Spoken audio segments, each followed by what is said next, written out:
about that. He's written an excellent piece which you have in front of you. And I just want to thank you for coming and talking to us about what it means to be Muslim in America right now, from your personal perspective. And the Muslim community, which has its divisions in Los Angeles. So thank you very much.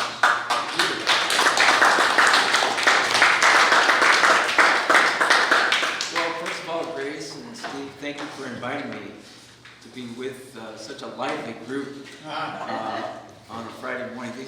You're the kind of people I'd like to be around.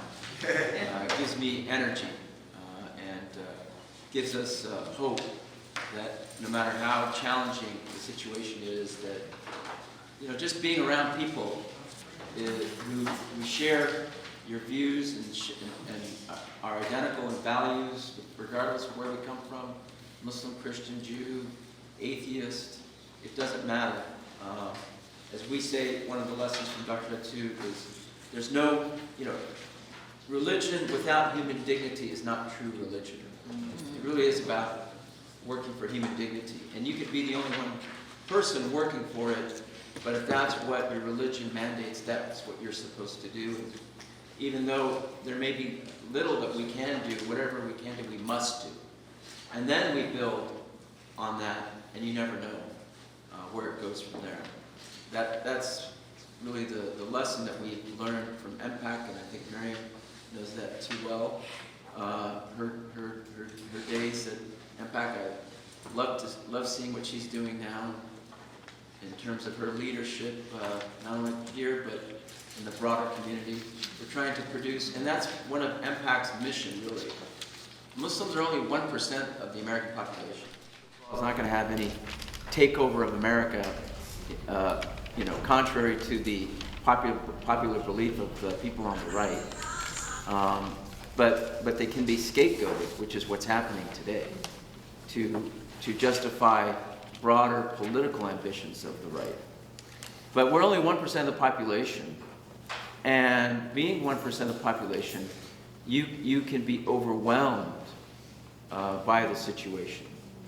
And I see that every day, unfortunately. Even the rally that we had, United for America, in front of the Islamic Center of Southern California, where Steve spoke, I hope you watch that tape of his speech. It was remarkable in terms of reminding us of what makes us American. What makes us American is the Constitution, and our pledge to the Constitution, and our commitment to uphold the Constitution. It's not about race, religion, or background, or socioeconomic status. But the reality on that day, unfortunately, as I saw it, and I think Steve saw it as well, anybody who was there, is that even though it was hosted by the Islamic Center, the number of Muslims was only about 30% in that gathering alone. I go to LAX for the demonstrations against the travel ban, and I loved going there because it brought me back to my college days. And it was a time to really express ourselves. About, 10,000 people? I saw 15 Muslims in that gathering. I go to any gathering and I don't see Muslims out there. And I think there is a fear of Muslims going out, not for security purposes, not for physical, not a physical fear, but a psychological fear, which is unfortunately exactly what Trump wants to happen. Trump wants Muslims to live, if not in physical ghettos, in psychological ghettos. The greatness of the American Muslim experience is that we're actually a very well-integrated community. You go to almost any community now, whether here in the inner city or in the suburbs, whether you're dealing with a group of doctors or a group of teachers or a group of engineers, you find Muslims. And you find Muslims in all walks of life now. And we are present. We are integrated. In Europe, Muslims don't live like that. They don't have that same opportunity. They do live in ethnic enclaves or actual Muslim ghettos. When you go to Paris, you don't find, you know who the Muslim is because it's actually the Algerian community. That's the Muslim community by and large in France. And they live in ghettos in the suburbs of Paris. And there is high unemployment. There is problems with crime. There is drug abuse. There are so many problems within that community, unfortunately. You go to Turkey, you go to Germany, and it is mainly a Turkic community. Same situation. High in crime, really disenfranchised, and living in ethnic enclaves. You go to practically anywhere in Europe, you could be a Muslim who went to school, got a PhD, and because your name is Muhammad, you will not get a job. You will basically be told you're not welcome to even apply for a job. So there is blatant discrimination against Muslims in Europe, and this is where we are headed in the United States, where we are creating, and Muslims are basically that, what's the term, the canary in the coal mine, that with what happens with them is what's going to happen to America. In other words, a racial hierarchy, where you will have a deliberate government policy of controlling demographics in our country. And there was even an article 2 weeks ago in the LA Times that the Trump administration wants to control the Muslim population in America, so it only is at 1%. They don't want it to be 5 to 7% like it is in Europe, because they believe that Muslims can never assimilate in American society. And so we have to look at that and see how we can deconstruct it and offer solutions for that. Not just complain about it, but actually offer solutions about it. And that is why MPAC has, and this is the visionary work of Dr. Marhatout from 30 years ago, when we started the Muslim Public Affairs Council, when I was 10 years old. We said, our job is to see Islam and Muslims integrated into American society so that we are a vibrant, effective, and engaging part of American pluralism. In other words, to be integrated, not isolated, to be vibrant, not alienated, to be engaging, not ghettoized in any way, shape, or form. And when you have that as a mission, it sounds very simple, but the challenges are many. And sometimes the internal challenges are greater than the external challenges. Because you have, Muslim immigration. Now, the Muslim community has changed from 30 years ago. 30 years ago, it was basically a group of professionals that comprised the Muslim community. My father and my wife's father were an engineer and a doctor, respectively. In fact, when my father sat me down after I graduated from high school, he said, I want you to choose the major in college that you like the most, because then you'll be the best at it. And being, my family's from Iraq, and being the good immigrant father, he sat me down the next day and he says, okay, what have you decided? Are you going to be a doctor or an engineer? So those were the options that you had back in the 70s. And I tried both, and I didn't like either. And I should have tried law. Yeah. But, anyway, I learned. Too late. It's too late. But people always ask me, "Are you a lawyer?" And I go, "Well, no, I'm a Muslim." But I don't know which one is considered worse these days. But anyway, but we do need lawyers these days. Thank God for lawyers. Thank God for the ACLU and for all the civil rights lawyers. But anyway, joking aside, the reality is that now we have more refugees comprising the Muslim community than before, or recent immigrants. And we've always had this issue for Islam in America, and that is, how do we get rid of the cultural baggage that we ourselves impose on our religion, so that we separate the cultural biases of what happens in the Middle East or South Asia from what being a Muslim means. In other words, even the hijab. Do we say that the hijab is something that you have to enforce, or is it something that is, I like to say, the woman's right to choose? And the Islamic Center in MPAC says it is the woman's right to choose. It is her personal expression. It is not my job as a man, nor any Muslim scholar, to tell a woman how to dress. And therefore, the policy of the Islamic Center of Southern California is, when you go to that mosque, you find women who do wear the hijab and women who do not wear the hijab. And when we sit like this, we don't segregate. When you go to pray, that's a different, just like in a synagogue, for some conservative or Orthodox synagogues, the prayer is something that we just leave according to the tradition for 1,400 years. But when we come and talk in the social hall or the lecture hall or public events, we sit together,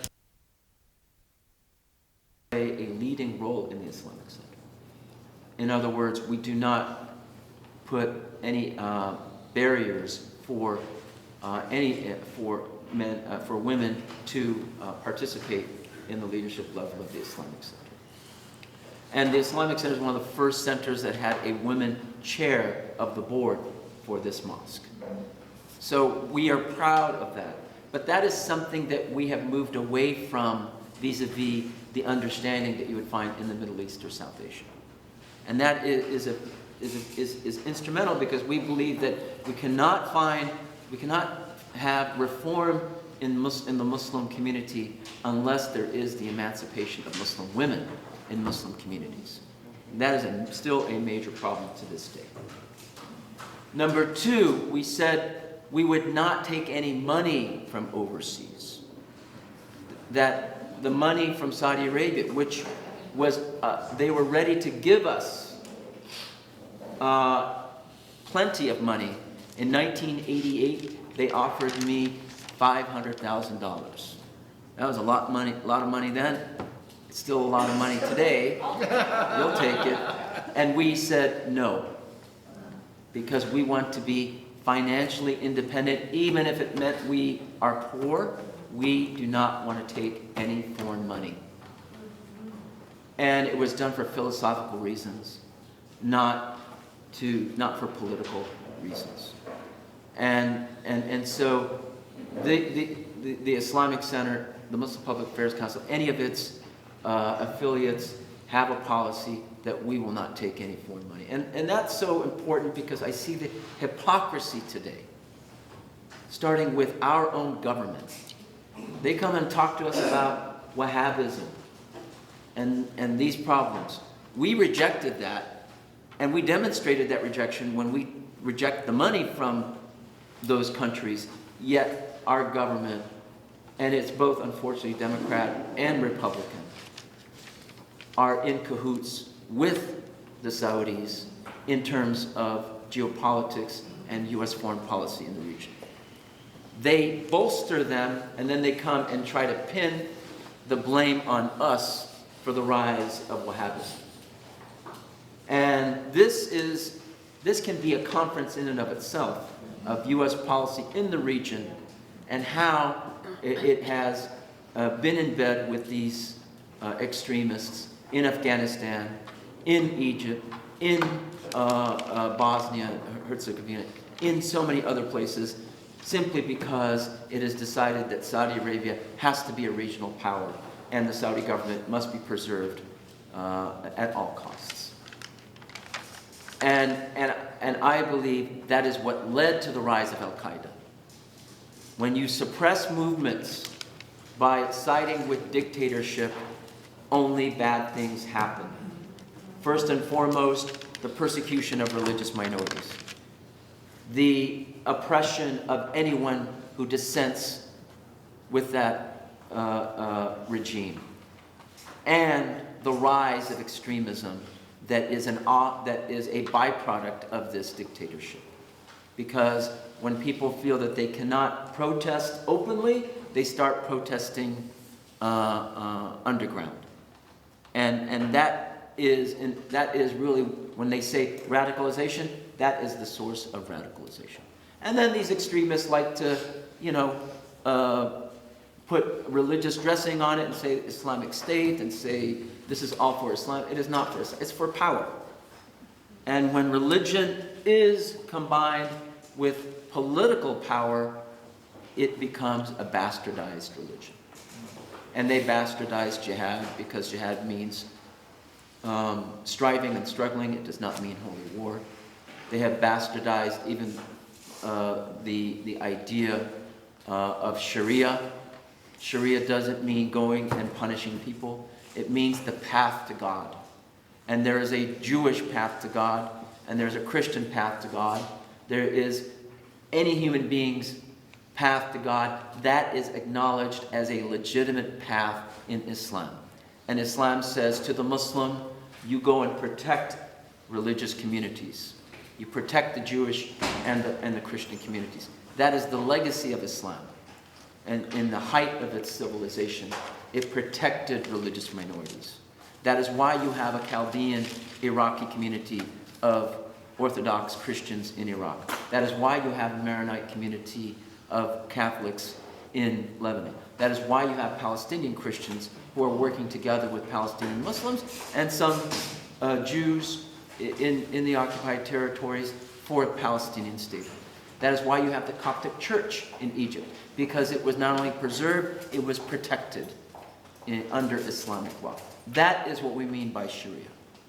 But to bastardize it, and now we have to come and explain this to the public and fight this extremism on our own without any resources.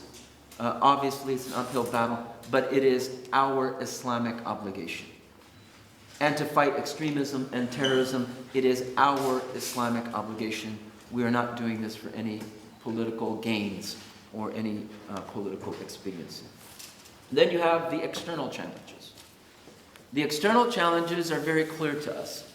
And I think it's encapsulated in the article that we put on your in front of you that was published in The Hill. The external challenges are 3. And it is basically taken from the Japanese-American experience. The Japanese-American experience is one that it was a thriving community. It was very successful in the 20s and the 30s and the 40s. So this idea that, it's because they were poor and because they were not really doing much, no, that is a myth. But they were an isolated community. They had no friends or allies around the Japanese-American community at that time. So the Japanese-American community told us, right after 9/11, your job is to make friends with everybody. We don't, and I say that to Muslims. I say, I really don't care. If you are a Muslim Republican, go talk to your Republican friends and tell them they have an obligation to live up to the Constitution. If you are a Muslim progressive, if you are a Muslim communist, whatever, it doesn't matter. Your job is to go and create friendships for Muslims, because that will really be the determining factor when the next catastrophic event happens. And so part of the strategy in the Muslim community is we have multiple strategies. And yes, there are differences. But like every other community, we need to learn that differences should not become divisions. Differences should actually be a source of becoming even more effective in your work. You want to go to the right, you want to go to the left, you want to claim that you're the only one speaking for peace and justice, fine. But just, for lack of a better term, stay out of each other's way. And again, I say, we are only 1% of the population. We are not going to make a dent on any policy discourse. Do you see Muslims on television speaking? Absolutely not. They're talking about us, they're not talking to us. So the challenge is, how do we get the American establishment to talk to Muslims and not just about Muslims? How do we define our narrative as opposed to having the narrative defined for us and imposed on us? So this idea of isolation is very important, and that is why it's very troubling when I see a Muslim community that is scared. And that is, in a sense, as Dr. Hattuh put it, they are already in virtual internment. They don't want to make that phone call. Now I get Muslims who are citizens saying, I don't want to travel. Forget about traveling overseas. They don't even want to travel domestically. They don't want to have that hassle. They don't want to be humiliated. They don't want to be the one who is going to be taken to secondary and so on and so forth. And this idea that, about hacking into our phones and our internets and rooms. I mean, Muslims have been living this for quite some time. We always joke, and Steve shared the joke with us, is that if nobody's taking notes, don't worry, somebody has notes of our meeting that we can get at some point. So, to defy isolation is one very important lesson from the Japanese American community, and therefore always be engaged, always be out in the open. If you want to deal with the bully, expose the bully in broad daylight. Don't let him take you into the dark alleys. The second lesson from the Japanese American experience is that prejudice goes unchecked. Yellow journalism. That you have article after article about conspiracy theories about Muslims and Islam. That has been happening. Breitbart is the master of it. This is the whole anti-Sharia campaign, dealing with a problem that doesn't exist. They're making it up.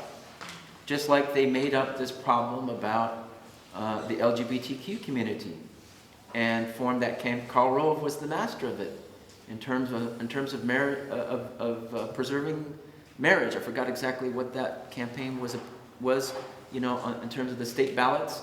But they went to states instilling fear of the LGBTQ community, and it brought conservatives to the voting booths.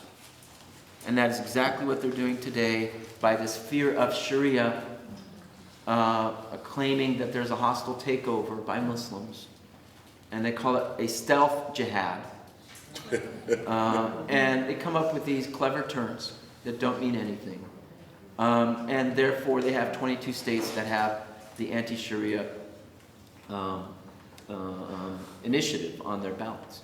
And that is only done to bring their people, if you will, to the voting booths. And by the way, that's a challenge for us, a footnote to this. Only 10% voter turnout in Los Angeles. I mean, that is a challenge for us in the peace and justice community. We are good at demonstrations. We are good at marches. We still have a long ways to go to transform that energy to make it the difference in the voting booth. And not just for Los Angeles, but for the suburbs, for all parts of the country. Are you announcing your city council race? No, I don't. I will. I've already been called a Muslim. I will not be called a politician.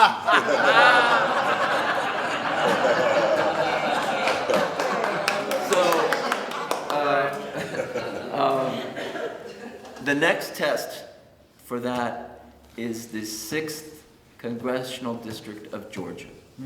Tom Price, who has been confirmed as, help me, Secretary of something or other. Is it Health and Human Services? Or? Yeah. Something like that. So he vacated that district. And that is a suburb of Atlanta, Georgia. And even though it leans Republican, the Hillary vote and the Trump vote in November 2016 was only a difference of 1.5%. And so that's the opportunity for us strategically to look at that. And if we don't do our homework and even make a dent in terms of the results there, then I think 2018 is going to be more of an uphill battle. So anyway, that's the idea of prejudice, is that we have to expose the prejudice. We cannot let it go unchecked. We always have to speak out. And if they say that terrorism is the problem of the country, we have to be experts on the issue of terrorism. We cannot let people talk to us or about us. I mean, we can't let people talk about us on that. We have to be the spokespeople on that. And that leads us to, part of the conversation that Grace and I had a couple months ago about a DHS grant that I'll get to at the end. But the second lesson is about how do you counter this movement for prejudice against Islam and Muslims. And we just need better journalism. And in some ways, Trump did us a favor by making Islam and Muslims a national issue in the campaign, because the majority of Americans have come out in support of Muslims. And the majority of Americans are not buying into that. So he has exposed himself on that issue and has forced the American public to come out and take a stand on that issue. The third is the catastrophic event that nobody can control. And that was really the basis of the article, what will Trump do in the event of the next ISIS attack? And we know that ISIS is planning something, especially when they're getting routed in Iraq. And by the way, the people who are routing ISIS in Iraq are Iraqis, Kurds, and other Arabs and Turks. They are Muslims. And they say this line, we can't fight a war unless we can name the enemy. No, you cannot win a war unless you know who your allies are. The United States cannot win the war by itself, and if they win the war, they still cannot win the peace. It's not about winning in wars, that's the issue. The military, I think you are more experts than I am on the military-industrial complex. This military can wipe out anything. That's not the problem. The problem is who's going to pick up the pieces and create the culture for political settlements in the Middle East. That's the issue. How do we win the peace? After we win battle after battle after battle. And then, and think about just adding more troops. They had this big fanfare that Trump is sending, 400 or 500 troops into Syria, and that's a big change from what Obama did. No, it's not. I mean, give me a break. The people there who are fighting ISIS are Syrians. They are Muslims, by and large. So we need to name our allies and talk about how the main allies in this fight against ISIS and Al-Qaeda and any other group like that are Muslims. So we have to be ready for the next catastrophic event then here in the United States, if and when it happens. And that is when the test of our Constitution, and Steve knows this better than I do, that is when the executive branch has in the past shredded the Constitution and invoking national security. That's what FDR did in Executive Order 9066.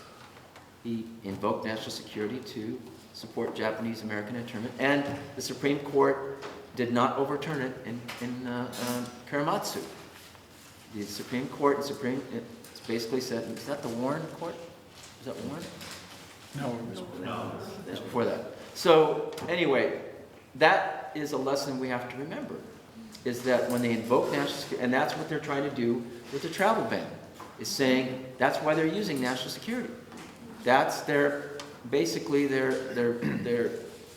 cover for applying a religious litmus test on immigration and on travel. So we have to be ready for the next catastrophic event, and I think the more we talk about it, the better. Now, as far as, and then I'll talk about a little bit about MPAC's engagement on this issue, and which created some controversy in our peace and justice community. And it creates controversy, by the way, in the right, because while on the left, MPAC is being accused of sellouts and extension of law enforcement, on the right, MPAC is being accused of being an infiltrator in the U.S. government and a secret cell for the Muslim Brotherhood. So that tells me that MPAC is coming right down the middle, and you get attacked from both sides like that. That we have engaged the government on homeland security issues because we believe that if we don't engage them, then there's just going to be more surveillance, more investigations, more incarcerations, more freezing of assets of Muslim organizations, and more shutdowns of Muslim organizations that will lead to more deportations and possibly even denaturalizations of Muslims by applying a fake, talk about fake news, fake loyalty test. And so we have been engaged since the 90s on counterterrorism. And we feel that we should have Muslims involved in counterterrorism policy to A, have a more effective policy, and B, and sometimes B is A, but they're both equally important, to hold the government accountable that our Constitution, our civil rights are not going to be violated for the purposes of national security. So we have been there this whole time involved on national security issues. And we were responsible, I would like to take credit for this as MPAC. We lobbied the Bush administration to take Islam out of any nomenclature in how the U.S. government defines the terrorist problem. And so President Bush, when we met him right after 9/11, he said, "I will not use Islam to describe terrorism."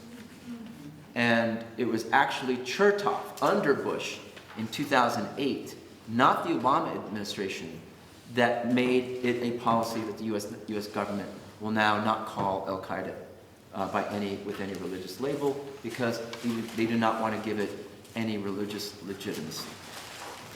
And it was Obama who expanded it and then turned it into what we now know as CVE, countering violent extremism.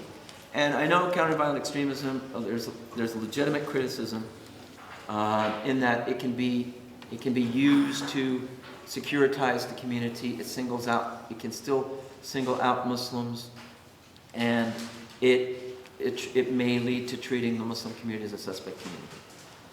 And we are dealing with those issues in our engagement with the government. What we did then is we got Obama to acknowledge white supremacy as a form of violent extremism, and hence that was in the last strategic implementation plan by the Obama administration, that they will also look at white supremacy. We said that to him right after Charleston. We said that was motivated by an ideology. That is part of a movement, and you cannot turn a blind eye to that. And while he understood that, he would not commit to it. But he obviously got, in his administration, people to start talking about it, and they finally put that in the strategic implementation plan. In other words, we will not single out Muslims when we talk about violent extremism.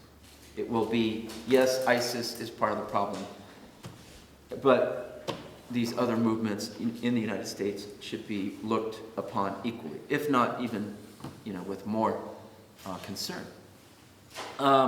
Number two, what we did is we said this is not a law enforcement problem. This is a public health issue.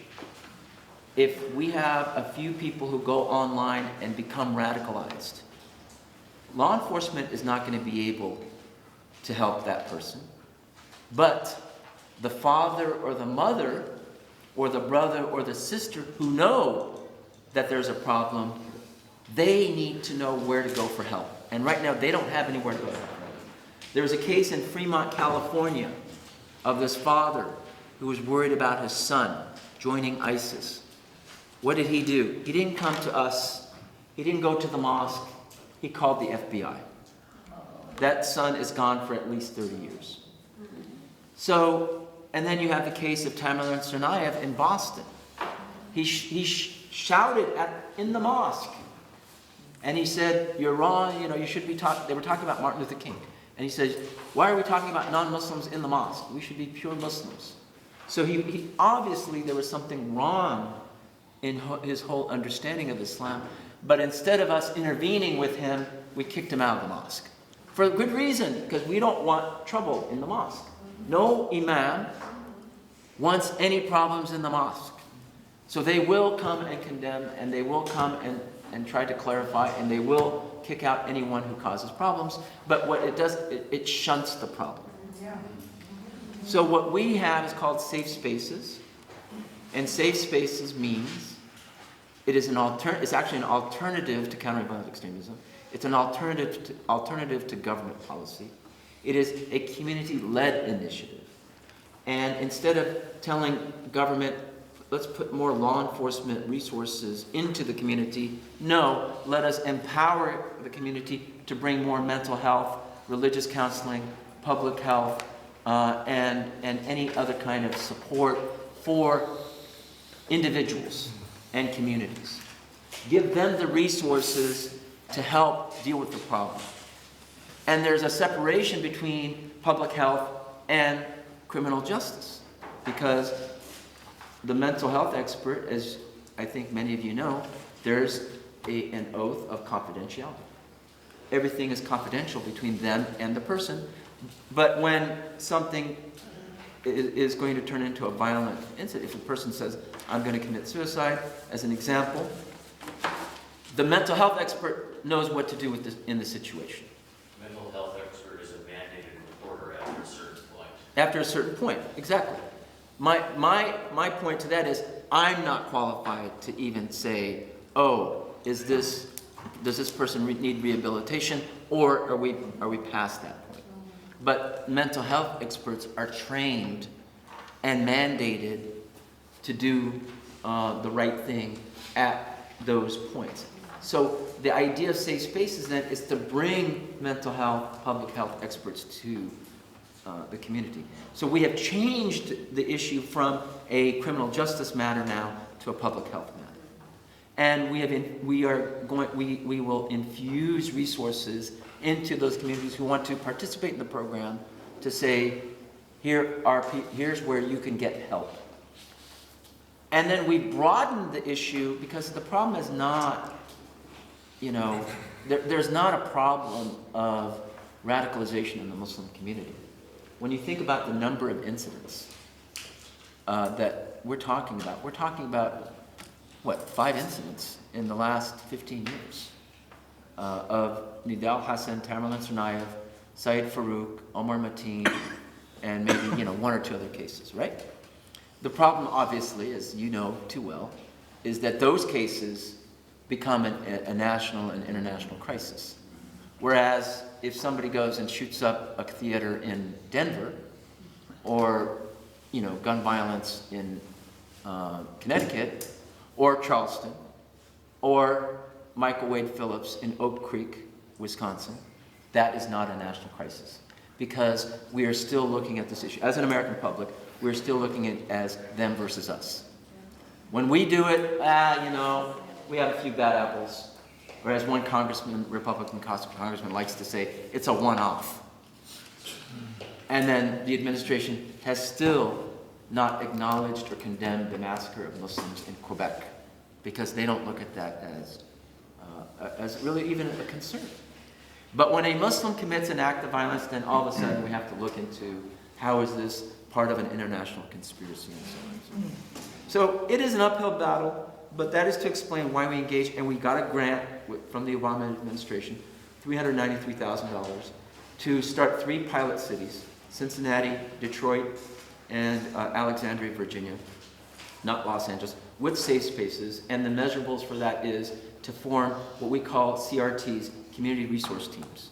The community resource teams are the mental health experts, the community leaders, the imam, and other people that they need to monitor these intervention programs, to start, implement, and monitor and evaluate these intervention programs. That's what Safe Spaces is. Then the other part of that is that the other half of the budget, it's only half of the $393,000. The other half is to work with companies in Silicon Valley to create media platforms for the program. And we have, now, there are 4 other Muslim organizations and Arab organizations that have also received an award for the, under Obama administration for the grant. They have walked away from the money. We have not walked away from it. First of all, there is no money. We have not received even a letter from the administration on the status of the grant. We've only been given a press release that the grants were given to certain recipients and we were listed among them. There's no MOU, there's nothing there yet. As Sean Spicer likes to say, there's nothing there. So we're still awaiting where the administration is going with this.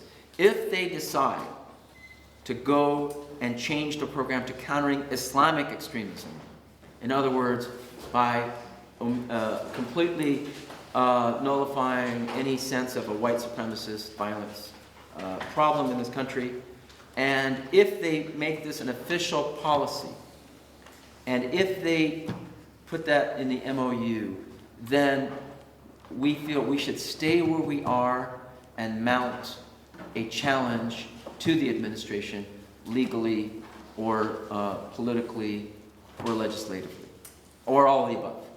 So that's where we are right now. We feel by walking away, we're giving them what they want. They want Muslims out of the discourse. And we have to stay in there to fight that battle. And fighting is not, as I think you got my point here, fighting is not just about marching on the streets. Fighting is being in the room and raising these points on behalf of the community. And a lawyer might say this would give you standing to challenge the entire program. Exactly. Because you're still an applicant from the Obama administration and they've Right. changed the rules on you. Exactly. If you withdraw now, you have... We're an injured party. Right. But if you walk away from the money, then you can't claim to be losing a benefit or being harmed by it. So that's why we're staying where we're staying. Why did the others walk away? Pressure. Mounting pressure from certain organizations that accuse them of being sellouts and they like to say we're securitizing the relationship with the community. But, I want to add one more data point for you. The security industry in this country is enormous. And here, and this is the other point. We are doing it here, this program, so that we can help change foreign policy. We want the foreign policy to move away from military options in Muslim majority countries to more development and infrastructure building in Muslim majority. Because right now, the whole complaint about Libya and Somalia and those 7 countries is that they don't have a good vetting process because they have weak central governments. Well then, instead of just putting more soldiers and military in those countries, our money should be put into helping those countries develop better governance. So here's a staggering figure. Of the $1.6 trillion spent fighting terrorism from 2001 to 2014, only 6% went to foreign aid and diplomacy. It basically says the amount of money the U.S. has devoted to development-based counterterrorism programs is dwarfed by the amount spent on military operations. So our objective as the Muslim Public Affairs Council is to fight that problem, is to begin changing it if you know, in simplistic terms, development-based foreign policy to military-based foreign policy, right now it's 94% military-based foreign policy to only 6% development. We want that 6% to obviously go up and the 94 to go down, although Trump claims to have a depleted military. So that's what we're up against. Yeah, and I think the main problem is illiteracy in our country of our own foreign policy. Yes. Well, it's 100 years of Sykes-Picot. 100 years where the French and the British carved up the Middle East. What about the genocidal conquest of the continent? Well, Here? yeah, I mean, that's 1789, you know, it started in 1789 when Napoleon invaded Egypt. And since then, it's been colonialism, and then after colonialism, military dictatorships, and after that, I mean, it's been a problem. The short answer to that, however, is that yes, our policy has a lot to do with it. And the biggest problem in America is Americans don't even know their own foreign policy. People, taxi drivers in every Muslim majority country will tell you American foreign policy. But I go to a college and I talk to people about America, and they don't know what Sykes-Picot, what's that? There needs to be a national discussion of these important foreign policies and how the United States inherited that and has not changed from it. Guess who's still the regional power in the Middle East? It's Saudi Arabia. Saudi Arabia gets rid of any competition. If it's Egypt, it will figure out a way, and the U.S. will back Saudi Arabia in countering Egypt. If it's Iraq, they will go to war against Iraq. Now it's Iran. So how much more blood and money and suffering is the United States going to tell the American people it has to endure in this reckless policy? But the second part of it is ideology. There is an ideological problem from the region that we also have to counter. So we can't say it's this or that, it's both. We need to be part of a movement and not just play the victim role or become paralyzed because we're so scared. So I worry for my children and children's children more than I worry about anything else. That's number one. But I think what keeps it together is I have, and Miriam had, you know, we both had a great mentor, and Dr. Maher Hattout, who suffered, he was in Egyptian prison in the 50s, I think twice. And when you hear the stories, what he went through, what we're going through is nothing, really. It pales in comparison to what, and my father also was in jail 6 times in Iraq in the early, so there's something about going to jail in our culture, but that's the result of Middle East, yeah, I mean, that's unfortunately Middle East volatility, turmoil, and governments changing, and militaries coming in, and one sad chapter after another. So we come from that background, and we know that at least here in America, we have the opportunity for change. And the only way to keep hope, that flicker of hope, is when you see that there's that opportunity for change. And then the other reason why I think we keep it together is by standing on the shoulders of people like you. Standing on the shoulders of our Japanese American friends. If it weren't for them speaking out right after 9/11, I think there would have been detention camps, internment camps. For standing on the shoulders of our Jewish, Catholic, and even Mormon communities that went through worse than what we're going through now. I mean, the Mormon community was about ready to be completely extinguished, but look where they are now. So there's that, we see that we're going through this difficulty, and there might be change for the better in the future. And then the last thing, which is probably the first thing, is our faith. When we read the Quran over and over again, the Quran says that you will be tested, and people before you were actually tested worse than this, and you will not really believe until you go through that test. And that it says, with every calamity comes relief, with every calamity comes relief. It doesn't say after the calamity, it says with the calamity there is that opportunity.